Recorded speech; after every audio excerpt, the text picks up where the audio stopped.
We're live on PM Express. Tonight, we are coming to you from the Forestry Commission. The Forestry Commission is an institution you rarely hear about in the news, but it hasn't been so in the last 2 years. I guess it's the only period in our history, I guess, I've been doing the job for 15 years, that the Forestry Commission seemed to be very front and center in the news almost on a weekly basis. But I guess it's obvious why, because you have a president who says his number one task that he declared when he became president was to fight illegal mining. And I guess the Forestry Commission is really at the heart of that. And so I guess it's understandable that they will be in such thick of affairs when it came to that. But a lot of controversy that has also embroiled the Commission in the last few weeks. And the man to address that is the Chief Executive Officer of the Forestry Commission, a man who doesn't really shy away from controversy. He takes it head on, and he's had a history of that when he was a party person as a General Secretary of the New Patriotic Party, and now he is the Chief Executive of the Forestry Commission. My guest tonight is none other than Sir John. I'm sure that's a name you know him by, but he is actually Kwadwo Owusu Afrikye. Thank you very much, sir, for your time. Thank you, here on PM Express. I just started the introduction, and it's a genuine observation. The Forestry Commission over the years, nobody hears about the Forestry Commission. It's an institution that almost doesn't exist as far as the public is concerned, because we don't engage you, because you deal with the forest, and who goes to the forest. But it's not the same. It hasn't been the same story over the last 2 years. Do you agree with that assessment? I sit where I sit hosting news programs, and there's always a story about the Forestry Commission that are doing afforestation, giving jobs to people to plant trees, or reclamation. There is salvaging. There's a whole array of things that you're involved in now. Why? Well, good evening.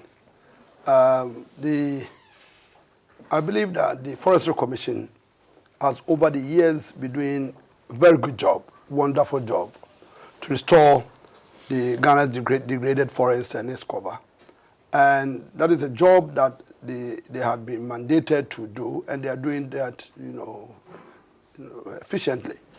But like you said, I think it is the personality that finds himself, unfortunately, at this period of our history, which is why Forestry Commission has been in the news for this period. Over the years, we have had public servants who have been here, and by the nature of their job, are normally, quiet and so on and so forth. I am not a typical public servant. Indeed, I'm not a public servant. I'm a politician. And so there are a lot of politics that follows me wherever I go. So which is why I believe that the Forestry Commission is now in the news. But more importantly, they are in the news because they are doing extremely good things these days. And for the last 2 years, you know that when it comes to employment, generating employment for the young people of this country, the jobless, the Unemployed Graduates Association of Ghana, since I assumed the mantle of leadership, aided by my very competent management, and with my deputy CEO, John Alote, and my board, I think that we can pride ourselves by saying that we have indeed brought smiles on the face of those who ordinarily wouldn't have had any hope whatsoever. How many jobs have you created so far? Well, we've created over 60,000, jobs. 60,000 jobs? Yes. In what fields exactly? What are they doing? In the afforestation program. We call that Youth in Afforestation program. And when we talk about 60,000, we even discount the people who are also engaged in, nursery. And those would run over 40,000 people all over the country who are doing the nursery for us to enable us to buy and then to plant them in those areas where we are engaged. And so that is there. And then we can also talk about what we call the modified Tonja system, where the degraded forests and areas that has been given to our fathers and mothers and the young people who are interested in farming to go out there and cultivate their foodstuffs, take them while they are planting, the seedlings for us. And so that had also employed over 60,000 people. So altogether here, we can talk about over 200,000 people that we have given, them jobs to. And where are you getting the monies to sustain this, to pay these people? The modified tonja system, as it were, we give them from time to time when we go to visit them. We give them something, to buy some soap and others and some food to eat. But essentially, they are planting, they are taking their foodstuffs, sell it for themselves, make the money for themselves. But all we require is that they plant the seedlings for us, and in order to bring the cover back, and that's what they do. As far as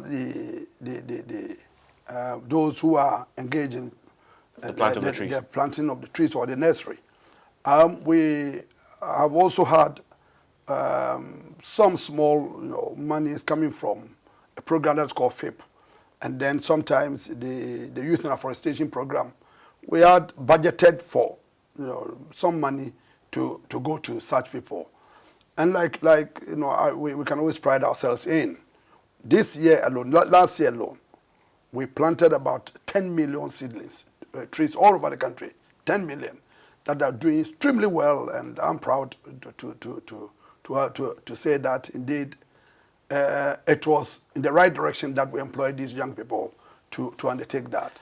And what would you say to the criticism then that you've turned the Forestry Commission into a political vehicle to create jobs because you had to satisfy the president's desire to realize his manifesto promise? In fact, your whole manifesto was based on creating jobs. And so here you are, a party man appointed as a chief executive of the Forestry Commission, and you are seizing the moment to create jobs. Mostly people say for your own people. Well, if it is a very bad program, go and ask those people who are engaged in it. And they will tell you whether or not the program is not worth it. Before I even further throw or shed light on that, there's over 200,000 people we are talking about. I have even not talked about the people, the mats that depend on these young people. Some are married, they have parents, and some rent, accommodation, pay money related to landlords. So if you extend it, here alone, Forestry Commission alone, we have created over 500,000, jobs, and these are real jobs. These are not phantom jobs that anybody can say, oh, we have done this, go to this village and see. But everywhere in Ghana, from village to village, from hamlet to hamlet, you could point to one or two persons who have been employed or given job by the Forestry Commission. The accusation is that these are job for the boys. But like I say, it is not job for the boys at all. It is job for Ghanaians. Job for the teamless, unemployed guys out there. But these are MPP people who are Ghanaians, of course, but they are MPP people first. I don't know who is an MPP. If that definition is there, then everybody is an MPP person. Because I do know that we won the elections. We have over 1 million votes out there, and that everybody in Ghana is an NPP person. If that definition is to be there. But I'm saying that our job creation had nothing to do with the politics of it. It was a job that was advertised all over the country, and that any person, it's like the Eagle Party, every Ghanaian everywhere. As long as you were interested in finding job, Forestry Commission's. You're not favoring your own party people? No, I don't even know who they are. You've been a general secretary for years. You don't know where your party people are. I know. I find that hard to believe. I know people from Ono. Those ones I can point out to you, these are NPP. There are 3 NDC people in my hometown who have all died since. So when you go there, there's no NDC there. But most of the jobs were not given to them. The jobs were given to ordinary Ghanaians from the north to the south, to the east, and to the west, and everywhere that you go. And I'm happy that these young people are eternally grateful to the Forestry Commission, and by extension to the New Patriotic Party, for having faith in them and to giving them jobs to. Let's talk about the president's biggest challenge in the last 2 years. In fact, he himself said it. He put his political future on the line when he launched his campaign against illegal mining. What's the role of the Forestry Commission in that? He's a bit confused. Clarify that for me clearly. What is the role of the Forestry Commission in that fight? Well, I'm happy that you bring this. You are not the only person who appear to be confused as to what role Forestry Commission actually plays. And even from time to time, we are ourselves here are also worried about that misinformation out there in the public mind that Forestry Commission is somehow engaged in mining or illegal mining, or for that matter, those activities. What actually happens is this, that we have two forms of mining in this country. The small-scale miners, and then we have the large-scale miners. Small-scale miners, by their activities, by their definition, works in a places that we call the off-reserve. Forestry Commission, we are not in charge of all the off-reserve areas. When you say off-reserve, what is that? That is any place which is not in the forest. Designated as a forest. Okay. Then all such places are places where, so when you are going from Accra to Kumasi, you could see by the roadside, people have done some mining activities there. Those are all off-reserve areas. Okay. And Forestry Commission do not, and we are not, overly concerned about that. But as a Ghanaian, we may certainly have our own individual, reasons. But our interest is at the forest, which has been given to us to manage. And so my duty is to ensure that people do not go into the forest without permission or without the requisite legal framework to go there and then to do mining or any other activities, including harvesting of trees and so on and so forth. And so what we do as a Forestry Commission, once somebody goes to the Minerals Commission, and that's where it starts, they go to the Minerals Commission for prospecting license. And mining begins from prospecting, because for me, I have never seen any mining activity that is being done where people do not apply for such licenses. And it is by law granted to the Minerals Commission to ensure that anybody who wants to do mining should first obtain the prospecting license. After they go to the Minerals Commission, we have had several letters that Minerals Commission writes then to Forestry Commission to say that those who have applied for prospecting, before the application is processed, they will need to have a forestry entry permit to enable them to process the application. And my emphasis is on that. The permit that we give, and I'll read a typical one for your hearing. The permit that we give is not meant for the individual to go straight to the forest and to do any mining activities. Do you want to cite that specific example for me? Because for me, it makes the point quite clearly, because this is where the controversy has revolved. I wanted to clear this up. What does it say in very clear, specific terms when you give that entry permit? For instance, we have a company, but sometimes I don't want to bring this company's name into these matters. But we have a company who applied to the Minerals Commission for prospecting license, and their prospecting application was granted by the minister on the 25th of October 2018. And so we have the agreement here. And normally they give it for them for 3 years. Okay. So once the Minerals Commission approves and goes to the minister to sign, and you could see the ministry's signature here. Okay. Once the minister approves, and we are all under the same ministry, that's the Minister for Lands and Natural Resources. When the minister approves, then that individual company, if they are so desirous of going to do the prospecting, apply to us as the Forestry Commission to enable us, give them an entry permit. Because having had your prospecting license, you cannot enter the forest to do the prospecting without obtaining the entry permit. And so this company writes to us on the 6th of November 2018, request for entry permit.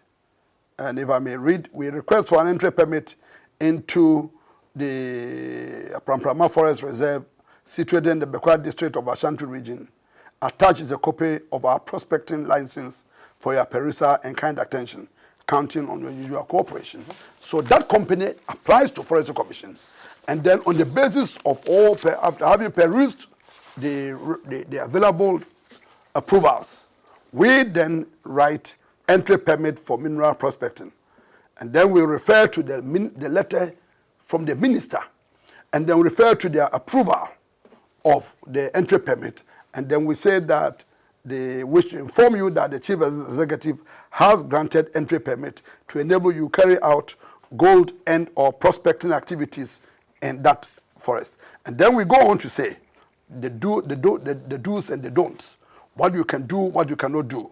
First, your prospecting activities should conform strictly to the environmental guidelines approved for mining in production forest reserves in Ghana. Two, your prospecting activities should be restricted to the approved area, that's the forest reserve. You are to use existing road network, and new ones may be constructed when necessary with approval of the Forestry Commission. The discretion in that regard remains the sole prerogative of the Chief Executive of the Forestry Commission. You are to take extra precautions during your operations within the forest reserve to forestall damage to environmentally sensitive areas. And then we go on to say failure to comply with any of the above conditions, together with any other stipulated in the environmental management plan, will result in suspension of your operations in the forest reserve. And then we say by a copy of this letter, the executive director, that's my executive director, FSD, Forestry Service Division, we write to him, the executive director at the regions and the district, everybody gets letters.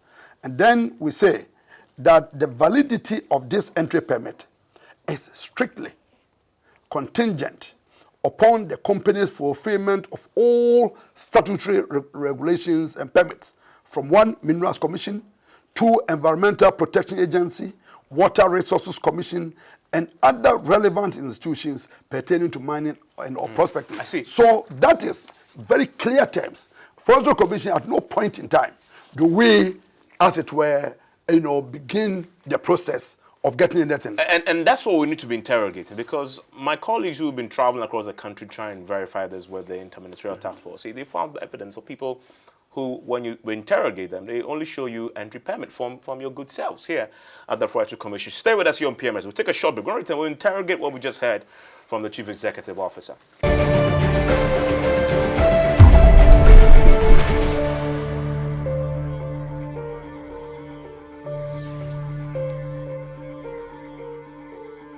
It's live on PM Express. My guest is still the Chief Executive Officer of the Forestry Commission, Kwadwo Owusu Afrikye.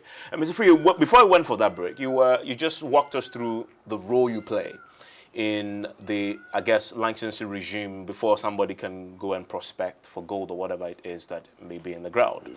However, my colleagues who travel across the country, the Interministerial Task Force say, for example, they cite that all miners that were arrested, for example, in a place like in Kwaso, Srahadieso, all in the western region, and parts of the Ashanti region, they show Forestry Commission entry permits, and that's all they had, and that's why they were there mining. What's your reaction to that? Well, first of all, I have not seen those ones. But let me quickly add that there were some companies, like I've said, they applied to the Minerals Commission for prospecting. Minerals Commission asked that they should get an entry permit before they process the application. We then write initially the typical letter. It's entry permit for mineral prospecting. Then we said that we refer to your letter received on dash date and wish to inform you that the Chief Executive has granted an entry permit to enable, my emphasis, to enable the Mineral Commission process your application for mineral prospecting. Okay, so in other words, you cannot even go onto the site with a permit? No. It is to enable you to go to the Minerals Commission for processing. For processing. And I'll give you some documents that show that about 90% of all the companies that are whose applications are now being processed at the Minerals Commission, 90% of them, the entry permit expired on or about December 2018. It is a 1-year permit. So what you're saying is that if we get that permit and the processing period takes longer, yes, it will expire. It will expire. And you have to come back for You've it. got to come back, and there's a typical one here. February 21st, 2019, last month, where a company application for renewal of entry permit to prospect gold in the Tonton Forest Reserve. And then they wrote to us.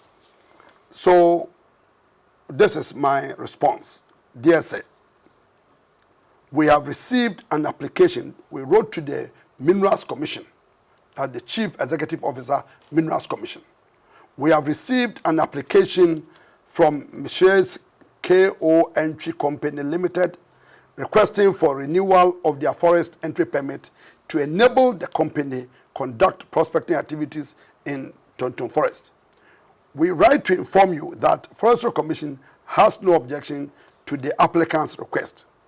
You may therefore, talking to the Chief Executive Officer of Minerals Commission, you may therefore go ahead to process the prospecting license for the applicant. By a copy of this letter, the company may apply to the Forestry Commission for a forest entry permit after acquisition of their prospecting license from the Minerals Commission. So we write to the Minerals Commission telling them that we are aware that the permit that was granted to that company has expired. They have reapplied to us for an extension. We have no objection, but this letter is to go to the Minerals Commission while they are processing their application. It is after they have granted their prospecting license that they come back here again for an entry permit to enable them to do the work that they are supposed to do. So at no point in time is this letter or any of our entry permits given to various companies meant to go to the forest for purposes of... So how do you explain the evidence that the Interministerial Task Force and others have found that people are actually in the forest mining or prospecting with an entry permit? It will certainly be sad if anybody interprets it that way.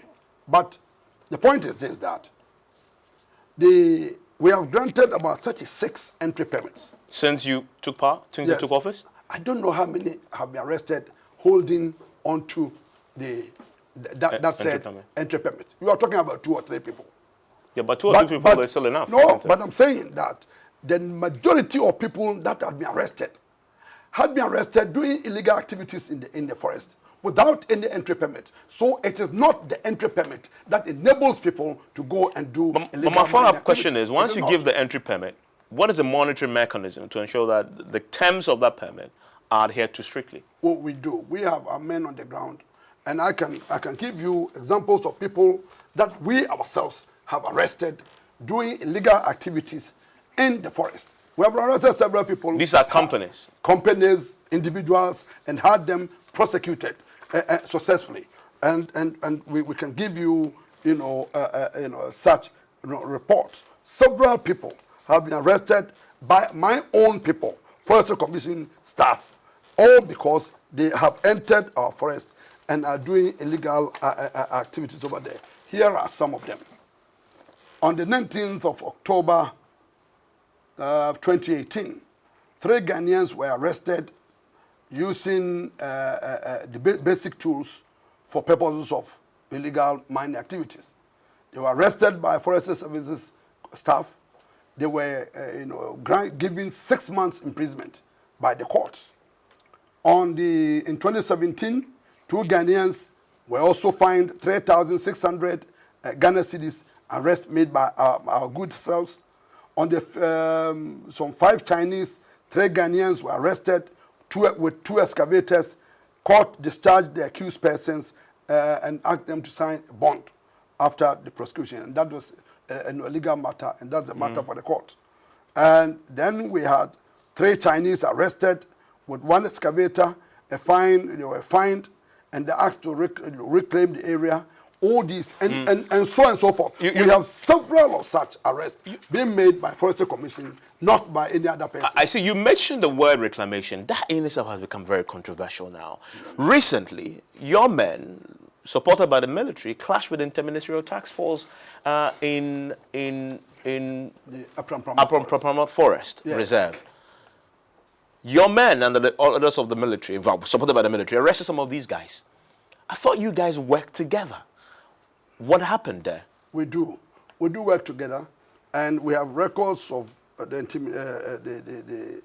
Interministerial Committee using their gallant stop to arrest a number of persons who are doing illegal activities. We have ourselves also arrested people who are doing illegal activities. So we, in that respect, we work hand in hand. Our minister is a member of the Interministerial Committee. Exactly. So that is why people were shocked. But can I complete that one? Please. Because that will take the shock away from whether shock absorbers, whether they were good or not good. Then we'll see. The truth of the matter is this: that this happened in the Pramprama Forest, where the gallant stop had previously arrested persons that they deemed to be doing illegal activities there. From our records, the company that was arrested had the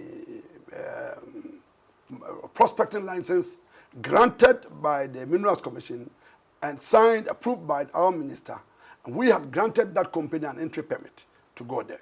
So I'm sure that if somebody had known that these companies had the requisite rights and so on to be there, they may not have arrested them. But they did arrest them. Your people? Yes, the interministerial people arrested them for doing illegal activities. Okay. I'm sitting here, I cannot determine what constitutes legal or illegal activities. What I do know is that if you enter my forest without my entry permit, and then when I examine that you don't have Minerals Commission's documents or EPA and others, then I would deem it as illegal. But as to the actual work, what constitutes prospecting, what constitutes bulk sampling, sitting here, I do not know. But the Pramprama Forest Reserve example, it was reclamation that the Ministerial Committee said they were there to do. And your men went there and still arrested them. You just take it easy, young man. The fact of the matter is that, like I've said, when the Interministerial Committee went there, they destroyed the structures that were there, arrested them, arrested their equipment, and so on and so forth. So few days or weeks thereafter, my men saw other person trooping in and out of the Pramprama Forest. They became suspicious, and that is their duty. And so they went there to ascertain what was happening, only to encounter some soldiers who drove them away. They went there the second time, they drove them away, they called us here. So I asked my men to go and ascertain who were there and what was going on. It was then that we realized that the structures that were destroyed earlier had come back. Yes. Water, they have dug water, electricity. So in effect, people had gone there to stay there for purposes of doing some illegal activities. So because they were soldiers, we wrote to the military to assist us in apprehending those people, because we could not, as it were, confront these soldiers who were obviously armed. So we're giving officially people to go there. This is what we call them, the military police.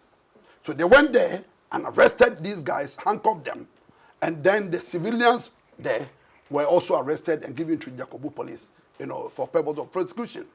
And when they were confronted and we asked them what their mission was, one of them said he was doing reclamation. By who? He couldn't tell us. The other person said he was doing mining. He did not have the requisite Minerals Commission documents. He did not have our entry permit. He did not have EPA, nothing. And yet they were in the forest. And curiously, that work was being done in the night. Otherwise, the question that I asked myself was, if you are doing reclamation, why do you do it under the cover of darkness? Why?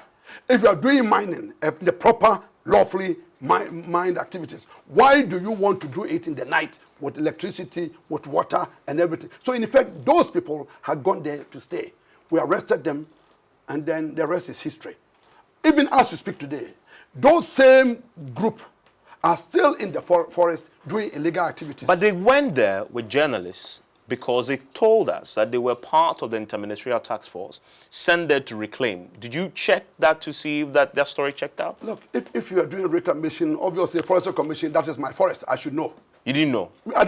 As we speak today, I challenge anybody who says he's doing reclamation to produce the documents that they have for you to interrogate and for me also to look. So how did they get the military support? Your guess is as good as mine. I should have asked you that question. From the village, how would I know?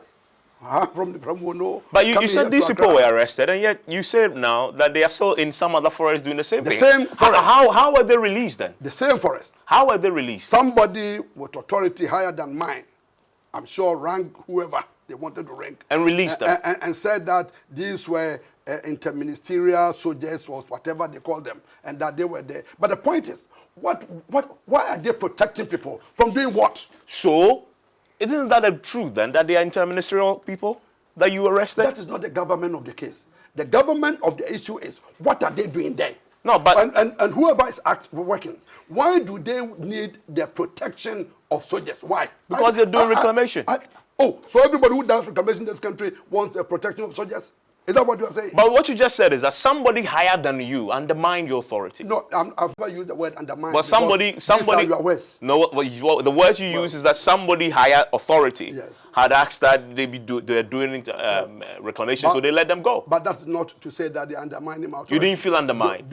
Those are your words. You don't feel undermined? Well, I don't understand what undermining means. Okay, what would you describe it as? When your men have arrested people you believe were conducting illegality, and yet these people have been let go, and you're doing the same thing that you went to stop. I saw that the people had gone there to do an illegal activity. My duty was to stop people from undertaking. But you haven't succeeded, you're just admitting. You stopped them once, they were arrested, even let go. But of course, even those people who were arrested in the Western region, I'm sure if you go to Western region today, they are still there. No, but how do we succeed? But what you're saying is a very, very serious matter.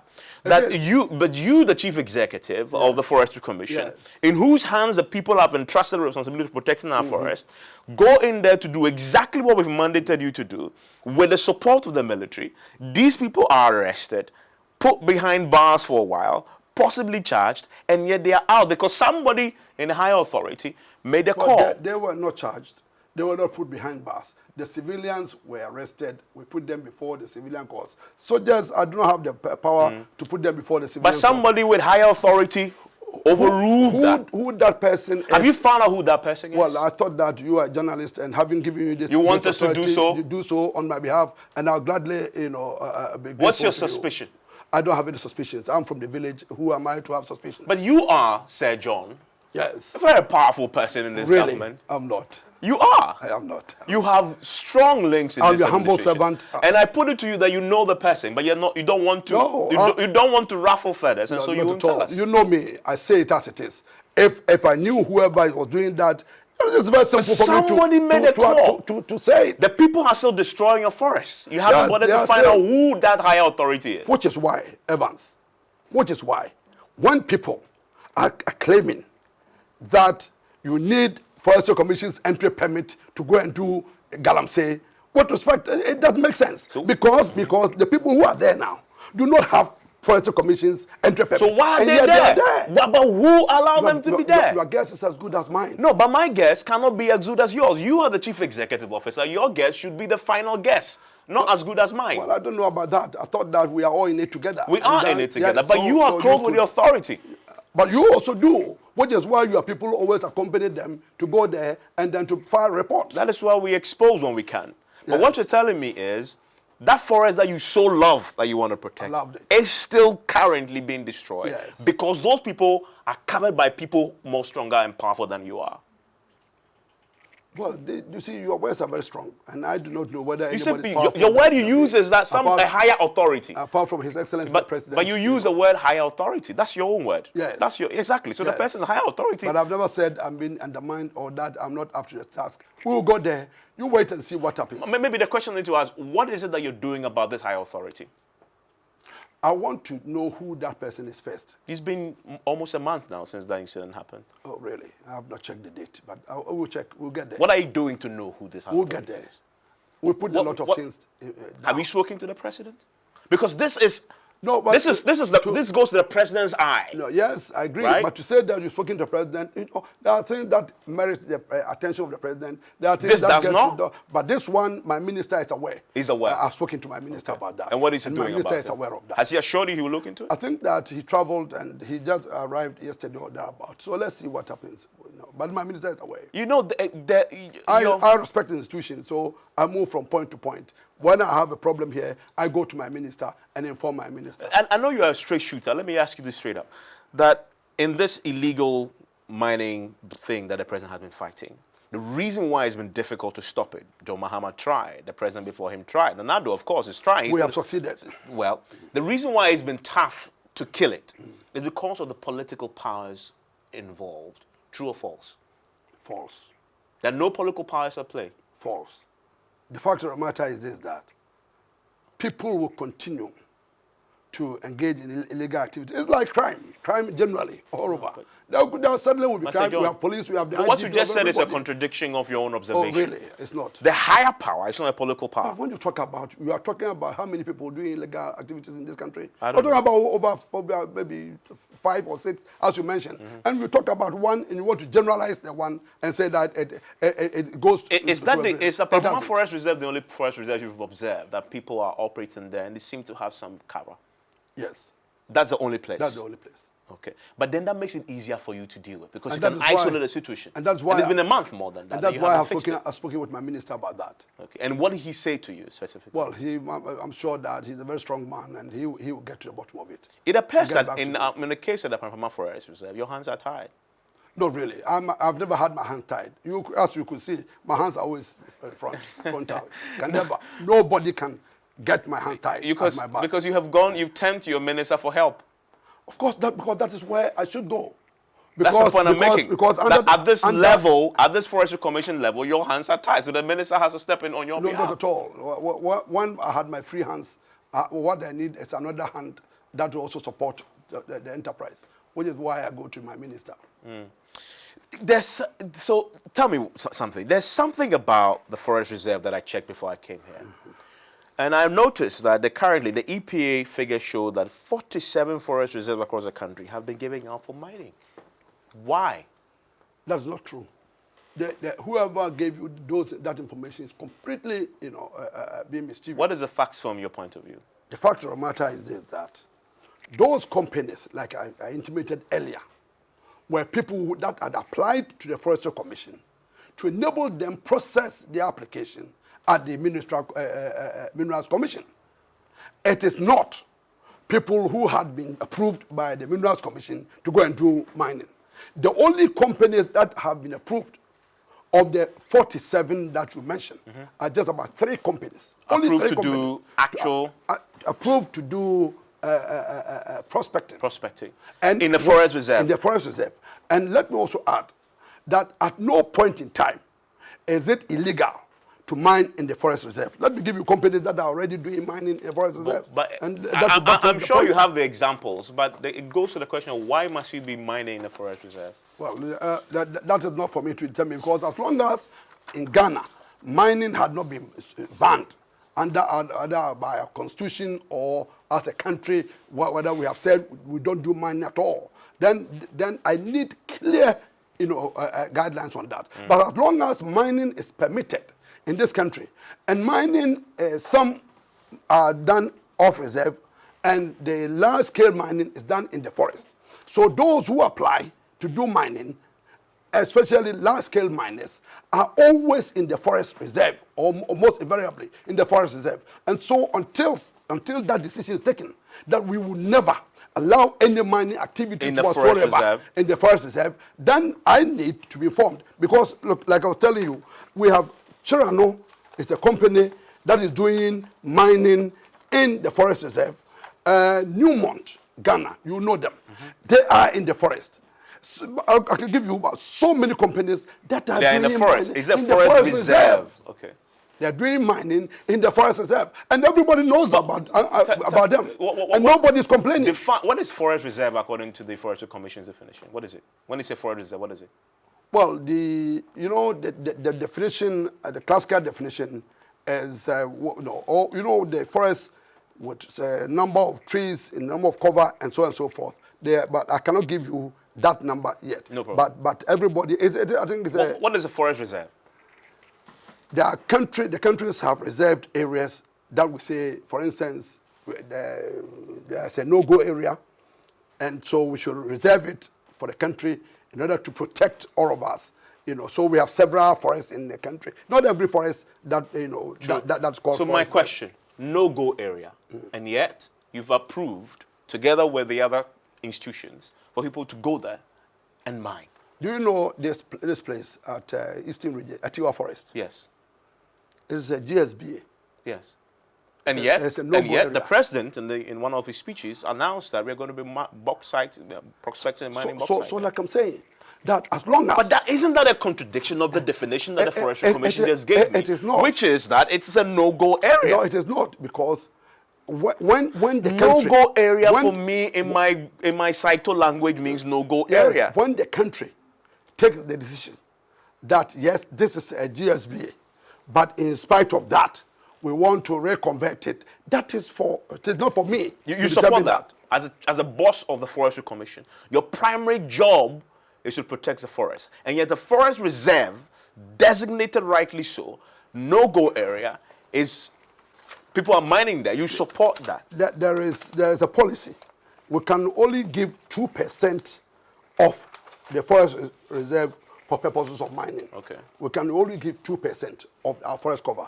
So which means that 98% of our forest should Will not be untouched. untouched. So it's wholly that there are some companies that are doing there, but those that are doing that is less than 2% for now. It's about 1.8% of people, yes, who are manning the forest. This is the relevant document. Okay. Total area for production in Ghana, 719,300 hectares. Okay. Actual mining area in Ghana is 13,341 hectares. Okay. That is 1.85%. So we are still not there, the 2% yet. And so I am within the framework of the law that permits me to have less than, not more than 2%, for purposes of mining. But we are talking about actual mining area. But before you get your mining lease, you certainly would have gotten your prospecting license, done your prospecting, had your figures, gone back to the Minerals Commission for purpose of getting a lease, mining lease, in the mold of these bigger companies. So it's a process, but you need to begin from one to the other. At each given process, you need an entry permit to go there. So we monitor it effectively. We don't just allow it. So we are less than the 2%. So you're within the law. Yeah. So we are within that. You mentioned the Atiwa forest. Is it? It's only an example. Yeah, but I'm interested in that because the president talks about it being the ground for bauxite exploration, etc. What is the update on that? Are we going ahead? Because I know there's been a lot of pressure on this from both international community and the civil society. The government should back off the Atiwa forest. Oh, really? Is that an update? I haven't heard that. You haven't heard that? No. You recently, there was a group from Europe that came to town. You were in Atiwa, and you had briefed them about this. Oh, they just went to see the place, and that was all. Yes, but you told them that there's a certain reconsideration of that particular policy. That was long before the decision was taken to mine the bauxite in the area. Okay, so when you told them it was being reconsidered, it was after that the president was... Long after that. That we decided to go there? Yes. Okay. And so you don't have a problem with the government decision to go ahead and mine bauxite in the Atiwa? No, we need to look at where, because you see the whole at Atiwa forest, I'm told that there are certain portions which do not impact on the water flow and so on and so forth. And you verify this for yourself? So we will go there and have a look at it. But you haven't done that yet? But the policy that we will need Atiwa forest for purposes of mineral exploration, which is the bauxite, is something that has been taken at cabinet and gone to parliament for approval. And what was your input in that? You say, Mr. President, you can go ahead, or Mr. President, I have a reservation. I want to clarify a bit more and verify some of these claims. Our reservation, whatever we had, goes through our ministry. And Did you have reservations? I don't know whether these are reservations, but I think that before... You had concerns? No, before they did that, I'm sure they had taken into consideration people's concerns and what the Were whole your country... concerns taken and into what, account? what the whole country... Was the Forestry Commission's concerns taken into account? Ours was, and we wrote it to the minister. Saying what exactly? Well, there's something that goes to a minister. It could be overruled. It could go to. But I'm interested in the people who watch you. Are interested in what you told your minister. I think that this should be answered by my minister. But you wrote to the minister. What did you write to the minister? Well, that's a long time ago, so I'm not sure I can remember exactly what I wrote. But you wrote to the minister. And you've forgotten how long time ago was it? You've been in office for less than 2 years, and you've already... I don't know you to be somebody who suffers from amnesia. Well, by my old age, you see, when you're getting old... This is selective one. This is a very selective one.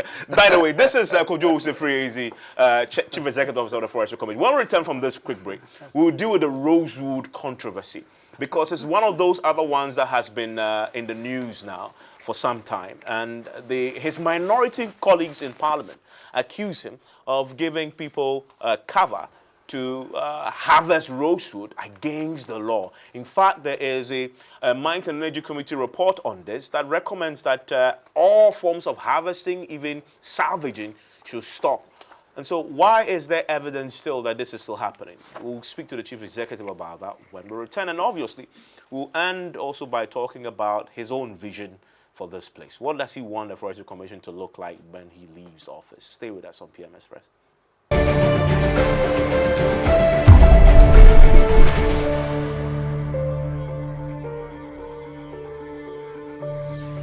You're still here on the PM Express. My guest is still the Chief Executive of the Forestry Commission, Kwadwo Owusu Afrikye. Mr. Afrikye, before we went for the break, we're talking about our forest reserves, and I was asking you about why we are still giving licenses for companies who operate, prospect, or mining forest reserves.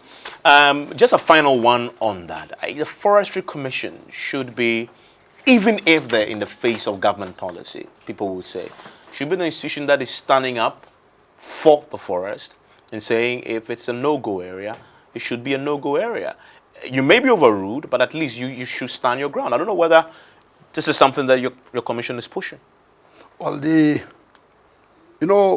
we have forest reserves are classified into various zones. For instance, we have an area that we call conversion, production areas, and then protection areas. Okay. Mining takes place in the production areas, not in the protected areas, and so on and so forth. And so if you submitted an application with a map, we will look at it and to ascertain whether or not it is in the production area or whether it's in the protection area or the converted areas. It is only in the protection, the production areas where we would allow you to. But even that, we will determine whether or not we are within the 2% range or not.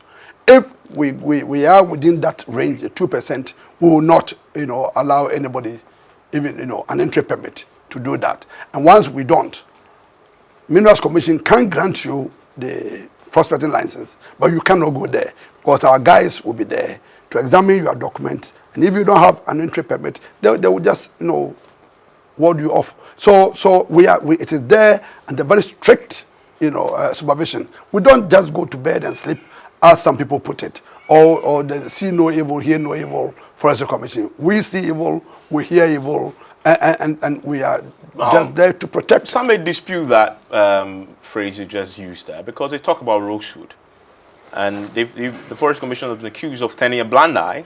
In fact, actively participating in giving permits for people to harvest rosewood under the cover of salvaging, which you give the permits for. What's your reaction to this, particularly your opponents, particularly Member of Parliament for Bosa, is on record to have accused you of giving permits for people under the cover of salvaging, and they are actively, aggressively harvesting rosewood, which is illegal, by the way. Well, again, there is some misunderstanding and some misapprehension as to what the role that Forestry Commission plays as far as rosewood is concerned. People like they got it wrong when they assumed that we gave permit for people to undertake mining. And it's the same misapprehension that people have. The truth of the matter is that it is not, and let me put the emphasis there, it's not the Forestry Commission that grants permit for individual companies or persons to go and cut rosewood or even salvage them. It is not the Forestry Commission. The power to do so is vested in the Minister of Lands and Natural Resources. So you've raised the point about you don't act as if you see no evil and say no evil, and that when you see, you act. And your opponents say that's not true when it comes to rosewood, which is a very, very commercial plant, very expensive. It says that the accusation against you, particularly from MP for Bulsa, is that under the cover of salvaging, you're giving permits for people to harvest illegally rosewood in these reserves in the north. So as I intimated, he cannot just pretend that he had just awoken from his slumber all over the years when he went to sleep. We do not, Forestry Commission, I want to place it on record, we don't grant permit for people to harvest rosewood or salvage them. That power, like I said, is vested in the minister, and I have a typical letter here signed on behalf of the minister by the acting chief director. And it says that to the chief executive, we are pleased to convey to you the honorable minister's approval for the grant of permit to Michelle's Timeline Company Limited to salvage 3,000 cubic meters of rosewood from the Brungaha for Upper West, Upper East, and the Northern regions. You are kindly requested to ensure that the company complies with all regulations and guidelines relating to a grant of timber. Who also ensured? You? We. Okay. And so this is a letter written on the letterhead of our minister, signed on his behalf by the chief director, is given to us. And once we get this, we then ensure that the said rules and regulations governing that is also fashioned out. And we have a typical letter in respect of some of these things that we write to ensure that our guys on the ground go and regulate. You have been given 3,000 cubic meters. We want to ensure that 3,000 you have been said to go and salvage. We have to ensure that indeed the trees are there to be salvaged. But we have evidence that the people are not only salvaging, they're using that as a cover to harvest. I don't have that evidence. Well, we have documentary evidence, and we've shown it in our documentary. I don't dispute you. My colleagues spent weeks up north just filming that. I don't dispute what you say you have. You don't know this for sure. But if it had come to my notice, and the last time that my attention was drawn to you investigated? Yes, just not quite long ago, I summoned my guys on the ground and then got a committee quickly to investigate and then to draw their own conclusions and get it to me for the appropriate sanctions. What did you establish? What did you if there were any. What did you establish in that What so far my preliminary investigations have shown is that it is not the Forestry Commission staff who are involved in cutting down these rosewood for purposes of getting people to salvage. Who does that? Nor are they, the Forestry Commission, nor myself, giving permit for people to salvage. That has been made absolutely clear. So who's doing that then? Our initial investigations show that it is the people from the village, those areas, who themselves have been cutting these. Either they have been contracted by people who have interest in salvaging or otherwise. But these are local guys who are doing that activity. Because, and I'm sure that even my minister is not aware that there are fresh trees being cut. What everybody gets to know is that there are salvage, there are trees to be salvaged, and that if we don't salvage, it is going to be used by the local people for charcoal, or the rains are coming, they will get rotten, and so on and so forth. So that is the reason why the people are given the permit to go and salvage.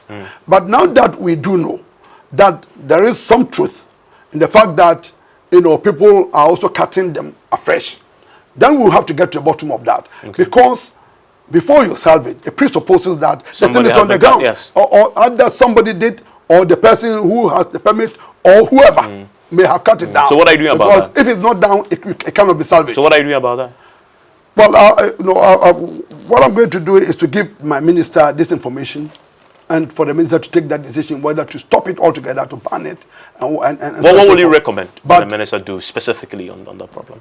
Well, I can only inform my minister about the findings of my investigation into the matter and let him take that decision. I wish I were the person taking it, but I'm not. Okay. I'm not clothed with that power to do so, and I don't want, in any way to be sanctioned by taking my small position away from me because I'm behaving like a minister. You're afraid you lose your job? Yes, but what else can I say? Because I'm not the minister, and the minister. I didn't know you to be one person who is afraid of losing his job. By the way, talking about job, we need to wrap up in the next 60 seconds. Yes. But I want you to tell me in 60 seconds what you want this place to be by the time that you leave. What do you want your legacy to be?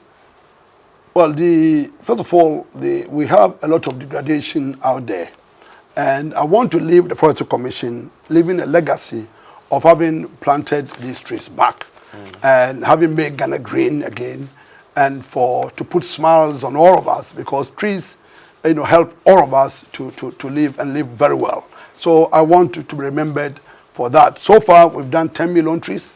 This year, I hope to do another 10 million. And by the time that we leave, after 8 years of Kwadwo Owusu administration, we would have had over 80 to 100 million trees. And then thereafter, after Kwadwo Owusu left after 8 years, and there's a continuation by Baumia, we also have another same trees. So that would be fantastic, and that's what I pray for. And that's what I hope to do. There's a lot I want to ask about that last comment, but I don't have time. Thank you very much, Kwadwo Owusu Afrikye, for joining us.